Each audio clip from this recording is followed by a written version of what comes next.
comecei esses dias aqui uma série curta falando sobre dons e serviço. Depois de alguns esclarecimentos, eu pude propor para os irmãos isso aí, a série essa daí, um encorajamento para que os discípulos de Jesus sirvam na igreja local. Então nós vamos ficar alguns domingos aqui pensando sobre essa oportunidade que temos de servir ao Senhor. E aqui eu estou pensando especialmente em você que é crente em Jesus Cristo, já se comprometeu com Ele, se comprometeu numa igreja local, de maneira muito especial aqueles que são membros aqui da igreja, mas se você é crente em Jesus Cristo, membro de uma outra igreja, você deveria pensar nisso também, considerar isso, essa oportunidade que você tem de servir ao Senhor numa igreja local, servindo pessoas. E aí o versículo que eu escolhi aí como a divisa dessa série, está aí 1 Pedro 4,10, queria até ler com vocês, vamos ler juntos? Cada um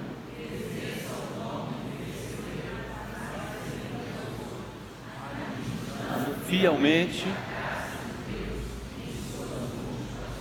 Isso. Chamado muito claro aí do apóstolo Pedro, Cada um exerce o dom que recebeu para servir aos outros, administrando fielmente a graça de Deus em suas múltiplas formas. Então nós vimos 15 dias atrás, pode passar aí, nossa primeira afirmação foi essa daí, Deus supre a sua igreja, capacitando os crentes com dons e talentos.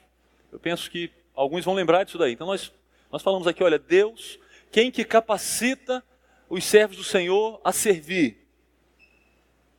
O próprio Deus. Como que Ele faz isso? Ele distribui dons para os salvos.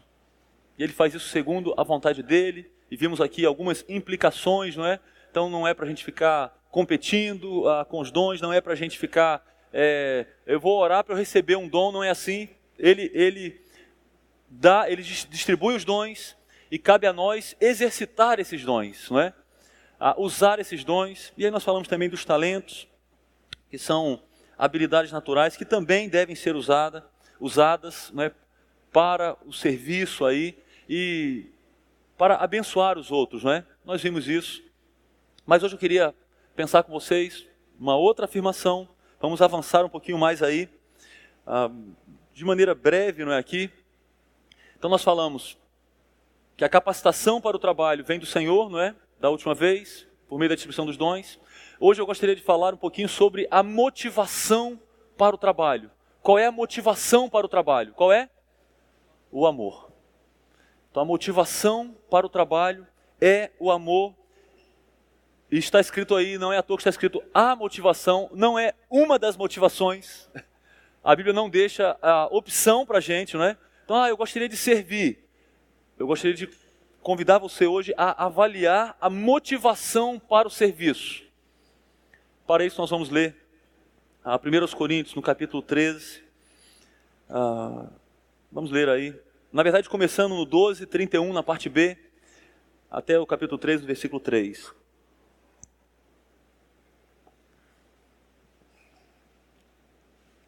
Vocês podem acompanhar na projeção, mas também podem abrir suas Bíblias, aqueles que têm as Bíblias aí à mão. A palavra de Deus diz assim: passo agora a mostrar-lhes um caminho ainda mais excelente. Ainda que eu fale as línguas dos homens e dos anjos, se não tiver amor, serei como o sino que ressoa, ou como o prato que retine. Ainda que eu tenha o dom de profecia, e saiba todos os mistérios e todo o conhecimento, e tenha uma fé capaz de mover montanhas, se não tiver amor, nada serei. Ainda que eu dê aos pobres tudo o que possuo, e entregue o meu corpo para ser queimado, se não tiver amor, nada disso me valerá. Então, como o pastor Rui falou ontem, para aqueles que estavam aqui, o contexto ele é muito importante. E o apóstolo Paulo ele traz esse capítulo sobre o amor num contexto de dons. Ele está falando sobre os dons. Você pode olhar aí na sua Bíblia, capítulo 12, inteiro está falando sobre os dons espirituais. E no capítulo 14, ele vai continuar falando sobre o quê? O que você vê aí na sua Bíblia? No capítulo 14. Ele fala sobre os dons. Ele continua falando sobre os dons. Então, pensando sobre os dons, no contexto dos dons, ele vai falar sobre o amor. Por que ele ia falar sobre o amor? Porque ele lembrou do amor e agora ele desviou o assunto, né? E aí ele vai falar ali? Não. Ele está sendo orientado pelo Espírito, né? Ele está trazendo aqui ele está fazendo uma argumentação lógica, inteligente, necessária. Nós não vamos falar de todo o capítulo 3 aqui, mas eu gostaria de destacar esses primeiros 3 versículos, que ele fala da motivação para o desempenho dos dons. E ele diz, nós precisamos, como servos do Senhor Jesus, desempenhar os dons que Ele nos deu. Mas para que isso aconteça de maneira agradável a Deus, que não sejam só ações vazias, mas que sejam ações que agradam o Senhor, elas precisam ser motivadas por algo. Elas precisam ser motivadas pelo amor.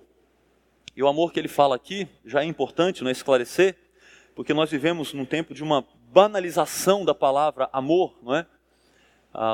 Essa palavra tem sido usada nas músicas de uma maneira muito vulgar até, não é? Em algumas músicas, de maneira até vulgar, e o sentido da palavra amor ele foi perdido aí. O amor que o apóstolo Paulo está falando aqui é o amor ágape, é o próprio amor de Deus, é um amor sacrificial, um amor verdadeiro, é um amor puro, um amor santo, um amor que não busca os seus próprios interesses. Muitas vezes o amor das músicas românticas é um amor egoísta, não é? E as músicas falam sobre o amor, mas falam de egoísmo ao mesmo tempo, então fica uma confusão. O apóstolo Paulo não está falando de egoísmo aqui, ele está falando do amor verdadeiro, que é justamente o contrário do egoísmo. Ao invés de buscar os seus interesses, ele se entrega e sacrifica tudo, especialmente por indignos, por aqueles que não merecem, culpados, inimigos, pessoas que não podem retribuir nada, nem agradecer. É desse amor que ele está falando. Um amor também que não é algo teórico, não é? Abstrato, não é? Um sentimento. O amor é algo que é traduzido em ações. É desse amor que ele está falando. É algo que é traduzido em ações. Ele está falando de amar como Cristo amou. Então aqueles que conhecem o amor de Cristo podem praticar o amor de Cristo. E ele está falando então da prática desse amor. Esse amor ele só pode ser proporcionado em Cristo por intermédio do Espírito Santo, como uma realidade nova, não é? Oposto à velha natureza egocêntrica. Então alguém sem Jesus, ela vive numa vida egocêntrica, voltada para ela mesma, não é? Buscando os seus interesses, pensando nela mesma. Quando Cristo muda a nossa vida, nós descobrimos o que é o amor. Nós descobrimos o que é o prazer de viver para o outro. É disso que o apóstolo Paulo está falando, não é? É de viver para o benefício do outro. E isso é fruto do Espírito Santo, né? Da ação dele na vida do salvo. É esse amor que importa na vida do crente agora, na vida do salvo agora e também na eternidade. E se você for ler, não é, a carta do apóstolo Paulo aos Coríntios, né, inteira, você vai perceber que existiam vários problemas na igreja. Aliás, várias pessoas dizem que as características que ele vai descrever do amor na sequência, aqui no capítulo 13, ele está justamente, Carlinhos, interligando aos problemas que eles enfrentavam. Por falta dos dons? Não. A igreja era suprida em termos de dons. Vários dons, várias pessoas com habilidades diferentes. Sabe o que faltava àquela igreja? Faltava o amor. E aí, embora eles tivessem os dons, eles tinham uma série de problemas que eles não conseguiam resolver. Porque o que estava faltando ali não eram dons. Estava faltando a motivação correta para o exercício dos dons. Estava faltando o amor. Faltava a prática do amor. Queridos, uma lição importante aqui. Nós não podemos substituir o amar pelo fazer. Nós não podemos substituir a responsabilidade que temos de amar como Cristo amou, fazendo coisas para Cristo. E há um perigo muito grande em todas as igrejas, e em igrejas tradicionais também. E talvez seja algo uma prática, não é antiga em igrejas tradicionais, seja essa: substituir o amar pelo fazer. Então há uma briga, não é, pelo fazer, pelo cargo, pelo reconhecimento. E isso demonstra uma ausência do amor, que é uma ordem. E algumas pessoas até com sinceridade, às vezes até, eu acho, pastor, até com sinceridade. Ela está fazendo, mas substituindo a ordem básica do amor. E o fazer não substitui o amar, não substitui. O Senhor nunca requereu isso de nós. Então essa série aqui, Dons e Serviços, ela não é uma proposta para substituirmos o amar pelo fazer, não. É um chamado para fazermos sim, com a motivação correta, com o amor. O amor vai ser o combustível para o fazer. O apóstolo Paulo, ele diz no texto que lemos, que todos os dons mais dramáticos e mais maravilhosos que podemos imaginar, eles são inúteis se não houver amor. Imagina só. Imagina a gente fazer um monte de coisa aqui na igreja, e várias coisas, e promove coisas.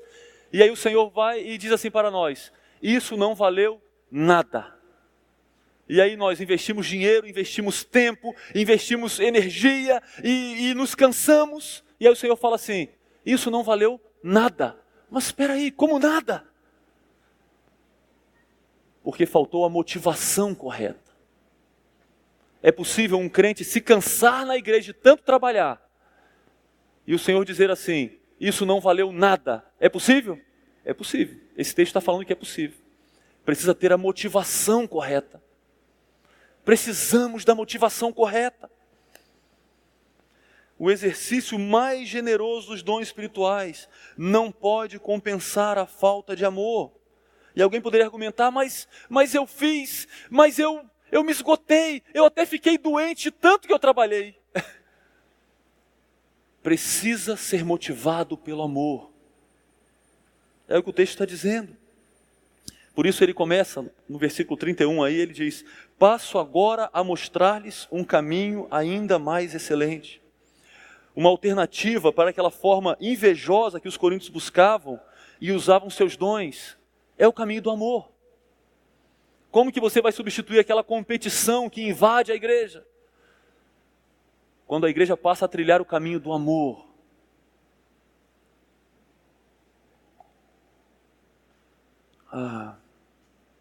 Então ele usa hipérboles aí, né? Exageros, né? Ele diz: olha, ainda que eu fale as línguas dos homens e dos anjos, e aqui ele não está ensinando, ele está nos encorajando a buscarmos, né? A aprender a língua dos anjos, não é esse o ensino dele. Ele está falando de uma maneira exagerada, não é? Ainda que eu fale as línguas, porque ele está se referindo ao dom de línguas, que era presente na igreja de Corinto também. Ele diz: olha, ainda que eu fale a língua dos homens e dos anjos, que eu faça uma coisa extraordinária, mais do que vocês têm feito. E com isso impressione as pessoas, não é? Se não tiver amor, olha o que ele diz: serei como o sino que ressoa, ou como o prato que retine. Diz: olha, sem amor, as coisas mais extraordinárias são apenas instrumentos barulhentos. Só isso, nada mais do que isso. É barulho, pode até impressionar as pessoas, mas para Deus não passa de barulho.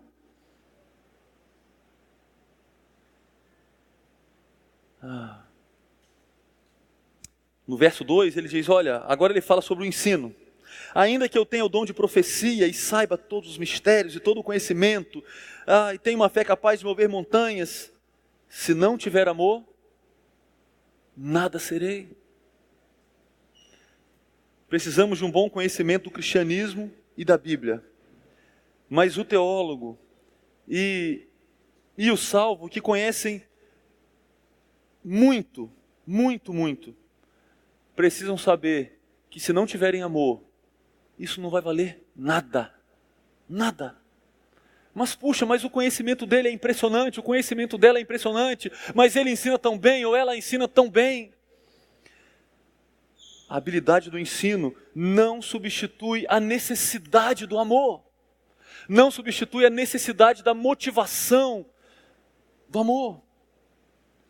No verso 3 ele fala do cristianismo prático, não é? Então ele diz, olha, é possível você fazer coisas grandiosas e admiráveis na igreja sem estar motivado pelo amor. Ainda que eu dê aos pobres tudo o que possuo, e talvez alguém vá além, entregue o corpo para ser queimado. E aí eu fiquei lembrando de um texto, e talvez alguns já lembraram aí. Você lembra de algum texto bíblico que fala de alguém que entregou uma grande quantia de dinheiro, ou uma expressiva quantia de dinheiro, e foi repreendido? Você lembra de algum texto? Alguém lembra? Opa, já ouvi aí, não é? Aquele casal que vai lá e vende uma propriedade, e eles dão uma porção impressionante daquilo que eles venderam. Eles dão uma contribuição generosa. O texto fala isso. Só que qual foi a motivação deles? Sabe qual foi a motivação? Eles fizeram aquilo ali porque eles queriam se comparar a outros, eles queriam ser reconhecidos na igreja. E aí a consequência daquele ato generoso foi a morte deles, foi a disciplina que eles sofreram. O texto não é, está lá em Atos, não é? O apóstolo Paulo está falando isso aqui. Mesmo que você faça algo extraordinário, exteriormente, muito grandioso e admirável, e todas as pessoas elogiem, e falem, nossa, você viu fulano de tal, olha que coisa maravilhosa que ele fez, e talvez aquele ato se perpetue por muitos anos. Se aquele ato generoso, externamente generoso, ele foi desprovido da motivação do amor, queridos, o nosso coração é enganoso. Nós podemos fazer coisas muito bonitas exteriormente, com motivações muito feias. E sabe qual é o problema aqui? Que nós temos uma grande habilidade em disfarçar as motivações. A palavra de Deus, ela revela isso para nós e traz aqui então uma palavra de advertência, um chamado para um exame do coração. Porque o eu, ele pode engrandecer-se por trás de um aparente sacrifício de si mesmo. Então cabe aqui uma avaliação diante de tudo o que fazemos como serviço para o Senhor e para o próximo. É uma avaliação. Nós não podemos descansar e dizer, eu estou fazendo algo bom, né? E aí você, olha só, examine o porquê você está fazendo algo bom. Então nós queremos com essa série, né, motivar os membros aqui da igreja a se prontificarem para o serviço. Se prontificarem. Então tem várias áreas, agora mesmo vocês vão ouvir um pouquinho sobre áreas que vocês podem se envolver no serviço, né, que nós podemos nos envolver como igreja. Agora uma pergunta importante é o seguinte, por que eu quero me envolver? Faça um exame. Aqueles que já têm servido, né, em diversas áreas, por que eu tenho servido? A motivação não é para que eu seja reconhecido. Não, essa é a tentação. Nós seremos tentados assim, não é? Eu quero servir porque é muito prazeroso receber aquela palavra depois, né? Puxa, rapaz, como você me abençoou, né? Que alegria ser servido por você. Não, a motivação não deve ser o desejo do reconhecimento, de uma palavra de agradecimento. Não é isso, não é? Ou algumas pessoas têm uma visão errada, né, de, então eu vou subir agora um degrau na escada da vida cristã, né? É mais uma ocupação, então eu estou crescendo um pouco mais, né? E quem sabe eu não fico até um pouco acima dos outros na igreja. Nada disso.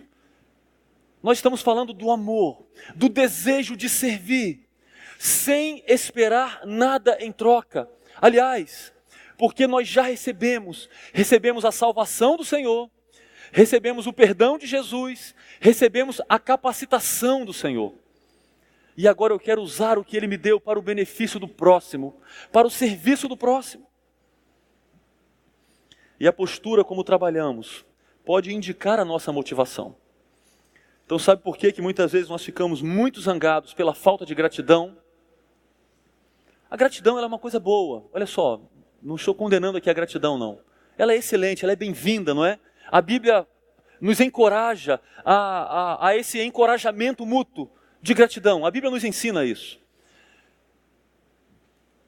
Mas, quando terminamos de fazer uma coisa boa, e ninguém nos agradece, e se ficamos muito zangados pela falta de gratidão, isso pode indicar uma motivação errada. Porque se você já faz motivado pelo amor, você está despretensioso de qualquer reconhecimento, não é isso? Não estamos esperando reconhecimento. E aí se o reconhecimento vem, glória a Deus, né? Se ele não vem, nós vamos continuar servindo. Então não vai haver aquela decisão, né? Por isso que eu não trabalho na igreja. Está vendo? Fui fazer e ninguém reconheceu. O pastor falou do outro, não falou de mim, ou fulano. E às vezes, não vem a gratidão, mas pior do que isso, vem o quê? Vem uma crítica meio ácida, né? Vem uma crítica meio ácida, meio desleal. Queridos, sabe como será possível permanecermos no serviço voluntário diante da ingratidão e de uma crítica ácida? Só se formos motivados pelo amor. Não tem um outro jeito. Não tem. É o que estava acontecendo na igreja de Corinto. Contendas, brigas, porque faltava motivação. Tinha o serviço, tinha o trabalho, existiam os dons, mas não havia a motivação correta.